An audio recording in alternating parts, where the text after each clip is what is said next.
Bonjour à tous. Intelligence artificielle est à la une aujourd'hui de Smart Tech. Qu'est-ce que l'intelligence artificielle générale? Quelle est cette grande promesse que nous font les géants du numérique aujourd'hui? On va regarder ça de près avec deux grands experts qui seront présents tout à l'heure. Dans cette édition également, je vous propose un focus sur le mobile business avec la 5G non terrestre qui arrive. Là aussi, on va vous expliquer de quoi il en retourne. Mais d'abord, 3 questions sur le marketing digital à l'ère de l'IA. C'est tout de suite. Bienvenue dans Smart Tech.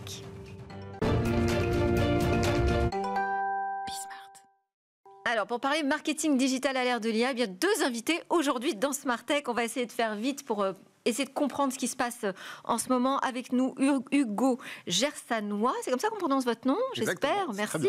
Fondateur de Onalgo, qui est une société experte dans ces nouvelles plateformes médias, numériques et en marketing digital. Et avec vous, Sébastien Labarère, vous êtes responsable e-commerce, pricing également chez Rent-A-Car, que tout le monde connaît, entreprise familiale dans la location de voitures. Vous avez décidé, vous, d'accroître fortement votre stratégie sur ces nouveaux médias numériques pour l'acquisition digitale de nouveaux clients.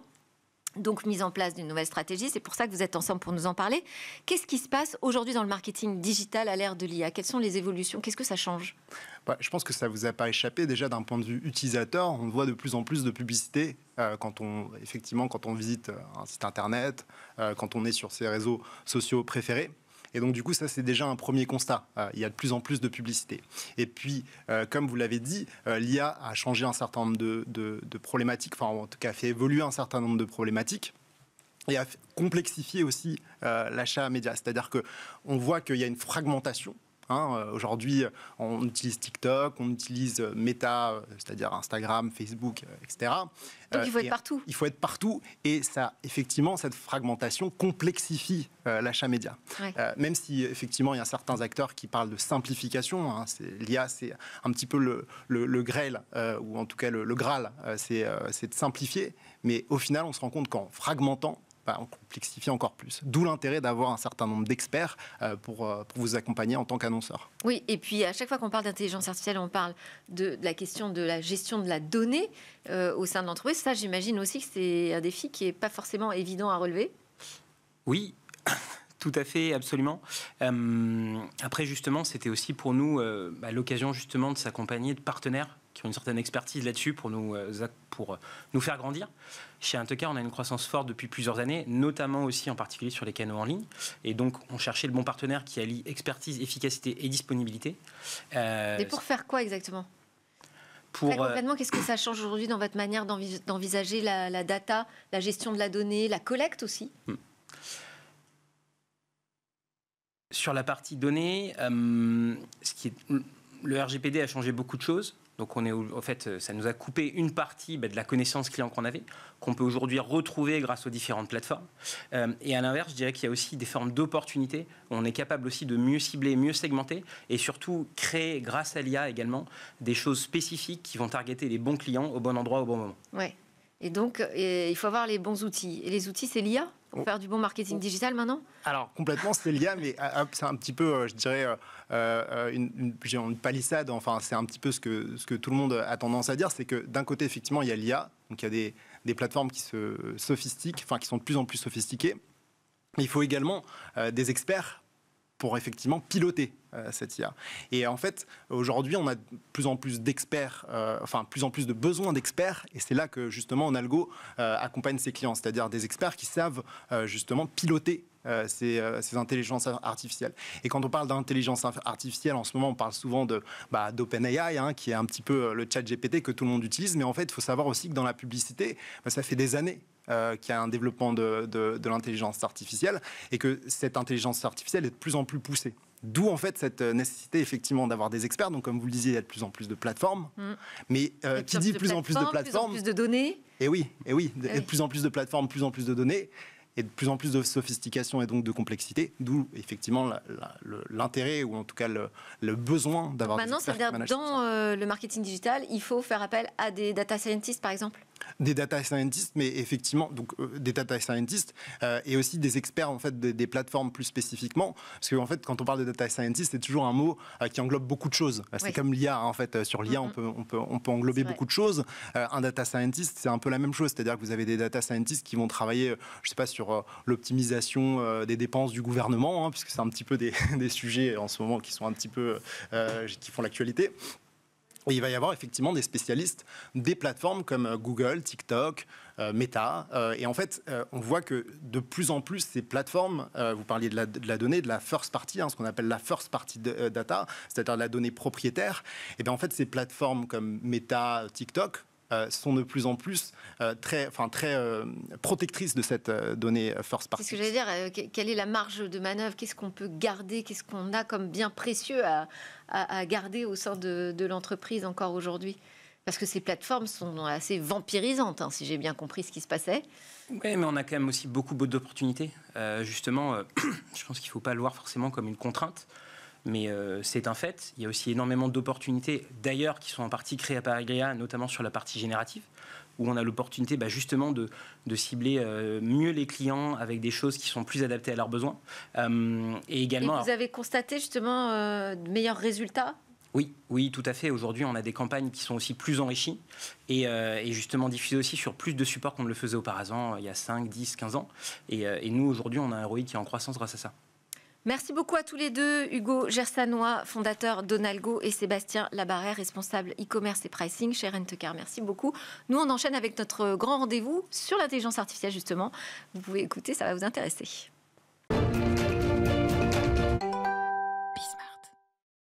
Ce grand rendez-vous sur l'intelligence artificielle va être quand même pas mal consacré à l'IA générale, parce qu'on a plein de questions autour de ça.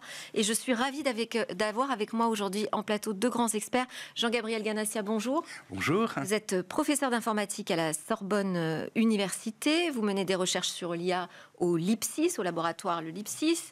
Vous avez présidé le comité d'éthique du CNRS, publié de nombreux ouvrages. Je vais en citer un. Le dernier, l'IA expliquée aux humains, qui est paru aux éditions Le Seuil en 2024. À côté de vous, Véronique Ventos. Bonjour Véronique, cofondatrice, chef de recherche chez Nuka. Il y a une société qui est pionnière dans le domaine des agents IA et de cette intelligence artificielle centrée sur l'humain. Ma première question, c'est l'intelligence artificielle générale, qui est une forme de promesse ultime que nous font tous les géants de l'IA aujourd'hui. Qu'est-ce que ça veut dire exactement? Que recouvre cette notion? Jean-Gabriel. Très bonne question, un point d'interrogation. C'est une notion qui a été introduite à peu près au tournant du millénaire et qui avait pour but de nous expliquer que l'intelligence artificielle allait être partout, qu'elle allait être introduite dans toutes les technologies. Je pense que ça relève d'un malentendu. L'intelligence artificielle, c'est une discipline scientifique qui a pour but de modéliser les différentes facultés mentales. L'idée d'intelligence artificielle générale, c'est que il y a une généralité de l'intelligence, et donc on va pouvoir, avec une machine, tout simuler. Alors, parce qu'on a l'impression, excusez-moi, professeur, on a l'impression que ces IA génératives, d'un seul coup, elles sont justement très générales. On peut leur parler de tout et n'importe quoi. Alors justement, je crois que c'est bien là où est le malentendu. On confond intelligence artificielle générale, c'est-à-dire appliquée à tous les domaines, intelligence artificielle générative, c'est-à-dire une forme particulière d'intelligence artificielle qui repose sur la notion de modèle de langage. Alors l'intelligence artificielle, par essence, n'est pas générale. Pourquoi? Parce que, je l'ai dit tout à l'heure, l'intelligence artificielle, c'est une discipline scientifique qui a pour but de modéliser les différentes facultés cognitives. Or, notre intelligence n'est pas générale. Il y a ceux qui sont meilleurs en conceptualisation, dans l'abstraction, ceux qui manient mieux les mots, ceux qui sont plus imaginatifs. Moi, vous savez, j'ai, au cours de ma carrière, encadré au moins 50 thèses. Donc, on suit des jeunes gens pendant plus de 3 ans, et je peux vous dire qu'il n'y a pas 2 intelligences semblables. Donc, c'est un peu une fable qui a été racontée, alors qui fait très peur, parce qu'on se dit, comme l'intelligence artificielle forte, tout d'un coup, coup, l'intelligence est une espèce de substance, elle va être générale, on va pouvoir l'accumuler, puis bien sûr, les plus gros, ceux qui ont la plus grande capacité d'investissement, qui vont avoir le plus de processeurs possible, vont pouvoir en accumuler beaucoup et vont se substituer à tous. À l'ensemble de nos intelligences. À l'ensemble de nos intelligences. Donc, je crois qu'il faut être très précis sur le sens des termes. L'intelligence artificielle générale, ça n'existe pas, ça ne peut pas exister, c'est un concept qui, en tant que tel, est problématique. L'intelligence artificielle générative, c'est autre chose, c'est effectivement cette capacité qu'ont des modèles de langage à générer du texte, générer de la musique, générer des interfaces ordinateurs, etc. Mais ça n'est pas toute l'intelligence, justement. Ça n'est pas général, puisqu'il y a d'autres types d'intelligence artificielle qui ne reposent pas sur les principes d'intelligence artificielle générative. Et de même, je crois qu'il faudrait insister sur le fait que l'intelligence artificielle générative est relativement ancienne. C'est-à-dire qu'on a utilisé dès les années 50 des outils pour faire de la musique avec de l'intelligence artificielle, faire de la peinture, etc. Et ça ne s'appelait pas intelligence artificielle générative, mais c'était déjà de la génération de textes, de musique, de production humaine avec des outils d'intelligence artificielle. Alors, vous avez raison de le rappeler, c'est pas du tout nouveau. Ce qui est nouveau, en fait, ce sont des nouvelles interfaces hyper simplifiées qui ont permis au grand public de toucher du doigt, en fait, ce que c'était cette IA générative.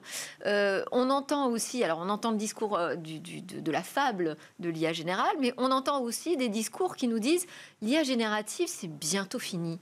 Elles sont aujourd'hui limitées. Véronique? Je ne m'avancerai pas là-dessus. Alors, je suis entièrement d'accord avec Jean-Gabriel. Pour des chercheurs en intelligence artificielle, l'IA générale, c'est vraiment un terme plutôt de marketing. Et en ce moment, en fait, je pense que ce terme est extrêmement déformé. Alors, en étant naïf, on peut penser que c'est juste une méconnaissance. Mais en étant un petit peu plus cynique, on va dire que c'est une volonté, en fait, des gens qui ont la puissance de calcul, les data, de duper l'utilisateur, qui peut être extrêmement intelligent, mais qui ne sait pas ce qui se cache derrière. Et en fait, je pense que, et c'est tout à fait normal, l'humain va câbler l'intelligence avec quelque chose qui parle. Donc là, il y a une IA qui lui parle, qui produit des phrases bien construites, qui lui permet de chercher sur le web. Et c'est en ça que l'humain, par exemple, va dire que les animaux ne sont pas intelligents parce qu'ils n'ont pas de langage. Et en fait, moi, j'aime beaucoup les IA génératives. Pourquoi ? Parce qu'on s'en sert. Alors, j'aime beaucoup, j'aurais pas aimé en construire parce qu'effectivement, il faut quand même des infrastructures, etc. On reviendra là-dessus. Je dirais pas du tout que c'est la fin, mais je dirais qu'il serait temps de les utiliser intelligemment pour les intégrer dans un processus où des modules les aideraient et où l'humain resterait maître de ce qu'il veut. Alors moi, j'ai une question, alors, je ne sais pas si ça fait partie peut-être des limites, mais est-ce qu'on a besoin d'autant de grands modèles de langage ? Parce qu'on a vu là, par exemple, avec la sortie du modèle chinois, on a vu que ça avait permis de créer 1000 nouveaux LLM ouverts de DeepSeek. Je voulais faire référence à DeepSeek. Bon, très bien, mais on a besoin de tous ces LLM, de tous ces modèles de langage. Jusqu'à combien on en a besoin ? C'est la mode. Et il faut être à la mode. De ce point de vue-là, on en a besoin. Mais plus sérieusement, effectivement, l'intelligence, comme on l'a dit tout à l'heure, c'est une multiplicité de choses. Les modèles de langage aujourd'hui parlent. Ça peut être utile, ça peut être amusant. Les perroquets, stochastiques. Voilà. Mais bien sûr, il y a d'autres tâches qui peuvent être automatisées avec des outils d'intelligence artificielle qui sont totalement différents de l'intelligence artificielle générale. Alors, est-ce qu'on en a besoin ? Oui, il y a tout un tas de tâches qu'on pourrait essayer d'automatiser. Ça peut aider, ça peut transformer un certain nombre de métiers. Mais bien sûr, il n'y a pas que ça. Et puis, aujourd'hui, les intelligences artificielles génératives reposent sur l'axiome selon lequel Big is beautiful. C'est-à-dire que plus il y a de processeurs, plus on va pouvoir entraîner sur de gros corpus, meilleurs seront les résultats. Et donc, ça a conduit à une espèce d'OPA des grands acteurs du numérique qui ont beaucoup d'investissements sur les processeurs. On va assécher le marché des processeurs, on va être les plus gros, les plus puissants, et donc on va être les maîtres du monde. Et puis ce que les Chinois nous apprennent avec DeepSeek, c'est que, on peut le faire avec beaucoup moins de processeurs. Et on ne sait pas très bien ce qui va se passer dans le futur, car on n'a pas assez de recul pour avoir des preuves là-dessus. Mais je crois que le futur est ouvert, et vous avez tout à fait raison. Il n'est pas certain qu'on ait besoin que d'IA générative. L'IA générative sera certainement important dans le futur, mais il n'y aura pas que ça. Et je crois que c'est vraiment important. Il faut savoir que ces machines marchent très bien pour parler, mais ce qu'elles disent, c'est parfois totalement faux. Et il y a des tâches de raisonnement qu'elles font extrêmement mal, et ça donne d'ailleurs des choses tout à fait cocasses, mais on n'a pas le temps de rentrer dans le détail. Non, malheureusement. Mais je voulais aussi vous faire réagir sur ce retard d'un seul coup qu'on constate du côté d'Apple, parce que Apple, ils ont énormément de données. Enfin, depuis toutes ces années, ils en collectent énormément de données sur leurs utilisateurs dans le monde. Ils sont numéro 1 sur les smartphones. Donc, ils ont les données, ils ont les compétences, ils ont les moyens, les budgets. Et pourtant, là, on découvre Apple Intelligence hyper en retard. Comment vous expliquez aujourd'hui cette découverte-là, cette catastrophe, finalement, j'aurais dire, pour Apple? Absolument pas pour moi. Alors, parce qu'en fait, ce qu'on appelle retard en intelligence artificielle, encore une fois, c'est retard sur un type d'intelligence artificielle, qui sont les IA génératives. La première raison pour laquelle, soi-disant, on peut dire que Apple n'a pas investi là-dessus, c'est qu'ils n'ont pas misé sur les infrastructures. Ils n'ont pas des énormes clouds, etc. Et donc, ça serait assez maladroit de mener un combat où on n'a pas misé là-dessus d'un point de vue stratégique. Le deuxième point très important, c'est qu'il y a une notion de confidentialité qui est complètement à l'inverse de ce qu'il faut pour entraîner des gros modèles. Donc moi, je suis extrêmement rassurée qu'il y ait au moins un des grands qui, effectivement, a de l'argent, se positionne certainement en attente. Et à titre personnel, je pense que les méthodes qu'on est en train de développer, qu'on appelle Ego, parce que c'est des méthodes qui permettent de justement fournir des assistants personnalisés ou des applications personnalisées. Ego comme Ego. Moi, je. Voilà. Ah oui. Donc, pour être franche, c'est vraiment quelque chose qu'on fait dans la partie recherche chez Nukai. Donc, j'en parle ici parce que c'est absolument pas des produits, c'est vraiment quelque chose en recherche pour montrer comment on peut utiliser les LLM, les guider et assembler des modules de raisonnement et surtout gagner la confiance de l'utilisateur. Lui dire, voilà, on va discuter avec toi. On utilise les LLM parce qu'ils savent parler. Chez Nukai, on n'est pas des spécialistes de langage naturel, mais on rajoute, comme ce qu'on a fait précédemment, des modules pour déjà établir un vrai dialogue et faire en sorte qu'on lui dise... Ok, utilisateur, tu nous as donné tes goûts pour le cinéma. Voilà la vision qu'on a de toi. Est-ce que tu es d'accord? Et pareil, voilà ce qu'on a compris toi en tant que consommateur. Mais ça veut dire qu'il faut un game changer. Parce que moi, si j'arrive en disant, voilà, nous, on a la méthode pour faire ça. La première chose, les gens vont dire, ça va pas marcher. Les utilisateurs, ils vont pas répondre. Eh bien, si. Ça veut dire que si on leur montre qu'on s'en sert pas pour faire de l'argent ou pour leur balancer des tas de publicités un peu à la Apple... eh bien, ils verront que plus ils répondent, plus l'IA s'adapte à eux, et c'est pas de la science-fiction. Ça fait le lien avec la question que je voulais vous poser, de la responsabilité éthique autour du développement des IA et de cette fable de l'IA générale en particulier. Aujourd'hui, il n'y a pas de tromperie, mais on n'est pas forcément hyper transparent quand on met ces outils nouveaux entre les mains de tout à chacun. Alors bien sûr, il y a d'innombrables questions qui se posent aujourd'hui et qui sont relatives à la transformation de la société liée à l'intelligence artificielle. Oui, si vous prenez une décision à l'aide d'une machine, qui est responsable? Est-ce que c'est vous? Est-ce que c'est la machine?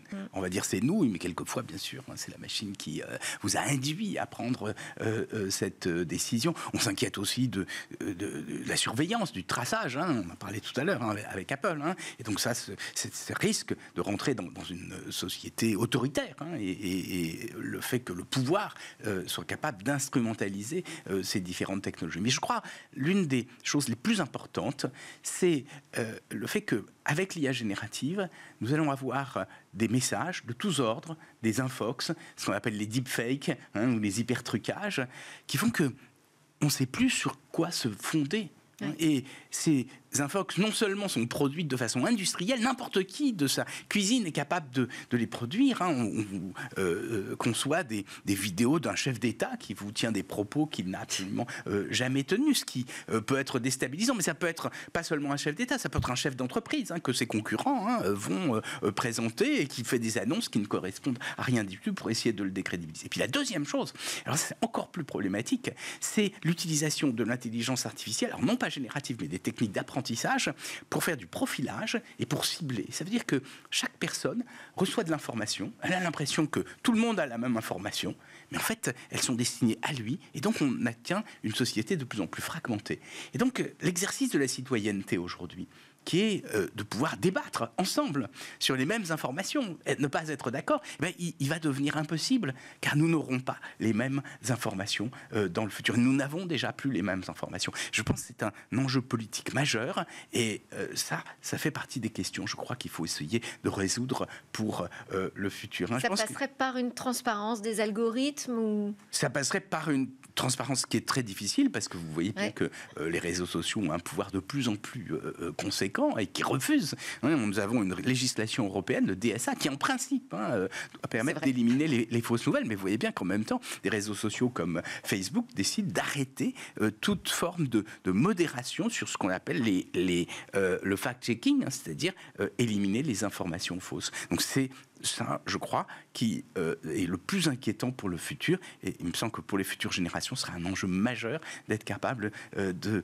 pouvoir réinstituer ce débat public, cette délibération collective sur des informations que nous partageons tous. Et ça veut dire peut-être inventer de nouveaux modèles d'intelligence artificielle qui sont...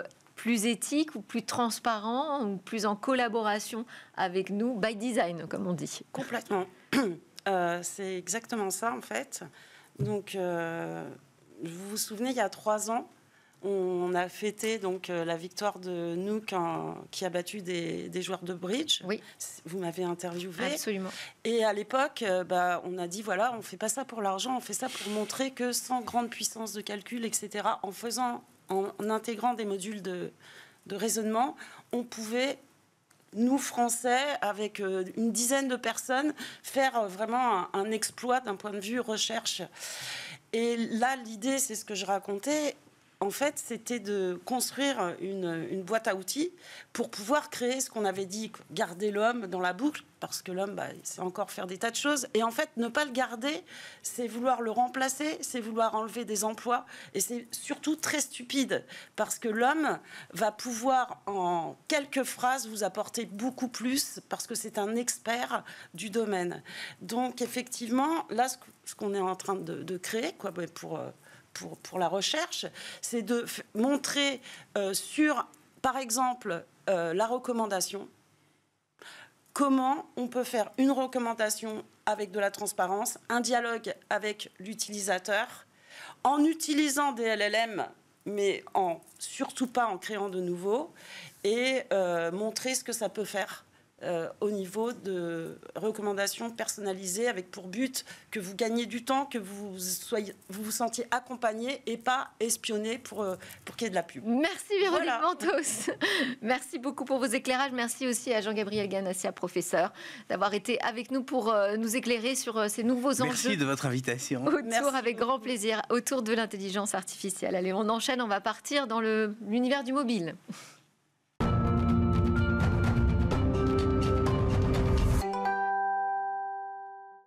C'est l'heure de notre rendez-vous mobile business avec Jérôme Bouteiller. Bonjour Jérôme. Bonjour. Fondateur d'Écran Mobile. Vous nous parlez cette semaine de 5G, mais pas de 5G comme on a l'habitude d'en entendre parler, de la 5G non terrestre. De quoi s'agit-il ? La 5G NTN pour Non-Terrestrial Network, ce sont des réseaux cellulaires qui sont déployés non pas depuis des antennes hertziennes, cellulaires terrestres en haut des mâts comme on peut voir dans les villes, mais tout simplement dans des satellites qui sont dans l'espace, en orbite basse, à quelques centaines de kilomètres au-dessus de nos tête. Alors, il y a quelques jours, Eutelsat, qui a racheté le réseau OneWeb, a réalisé la première connexion entre un terminal 5G au sol et l'un de ses satellites équipés d'une antenne 5G qui émettait avec des transpondeurs en bande KU et KA. Et pour réussir cet exploit, Eutelsat s'est associé au groupe européen Airbus, qui fabrique des satellites et qui aussi participe au lancement de la fusée Ariane. Et d'autre part, à Mediatek, un constructeur taïwanais de microprocesseurs qui travaille avec de nombreux fabricants de smartphones. Et c'était une première mondiale. Oui, une première mondiale en 5G, mais ce n'est pas la première fois que les smartphones accrochent à un réseau spatial, puisque cette technologie, également appelée Direct to Cell, est déjà disponible en 4G depuis quelques années. En 2023, on avait Starlink, le fameux réseau d'Elon Musk, qui avait annoncé un partenariat avec l'opérateur américain T-Mobile pour lancer le Direct to Cell, donc depuis ses satellites, en complément d'un réseau cellulaire 4G terrestre. Et même démarche chez Apple, puisqu'ils se sont associés à l'opérateur satellitaire Globalstar, et c'est ce qui permet d'avoir la connectivité satellitaire sur les derniers modèles d'iPhone. Donc là, on passe à la 5G NTN. Qu'est-ce qu'on peut faire avec ce Direct to Cell ? Alors, le premier argument, c'est évidemment la connectivité globale, la fin des zones blanches. Vous savez, ces forêts, ces déserts, voire ces lacs où on n'avait pas de connectivité terrestre et on ne pouvait pas utiliser son téléphone mobile. Ce sont donc des usages qui vont se faire depuis l'espace. Donc, il va y avoir une certaine latence, près d'une seconde pour que le message fasse aller-retour en 4G. Et donc, dans un premier temps, les usages vont se limiter au messaging, éventuellement à l'envoi de fichiers audio. Mais avec l'arrivée de cette 5G, on peut anticiper une accélération du débit, une réduction des latences et des applications plus gourmandes, évidemment, la téléphonie, la visiophonie, et également beaucoup d'usages machine-to-machine pour les futures voitures autonomes qu'il faudra contrôler à distance. Et ça va être une alternative aux opérateurs terrestres ? Alors, en tout cas, c'est déjà le cas dans les connexions domestiques, dans les zones blanches où beaucoup de maisons, de ménages n'ont pas accès, ne sont pas éligibles à la fibre optique. On a des opérateurs comme Starlink aux États-Unis, mais également désormais en France, qui proposent une connexion à haut débit à Internet. Alors, c'est pas de la 5G, il faut un routeur Starlink, une antenne parabolique Starlink, et on va pouvoir évidemment connecter sa maison à haut débit mondial en bande KU, effectivement, une bande de fréquence micro-ondes de 12 à 18 GHz.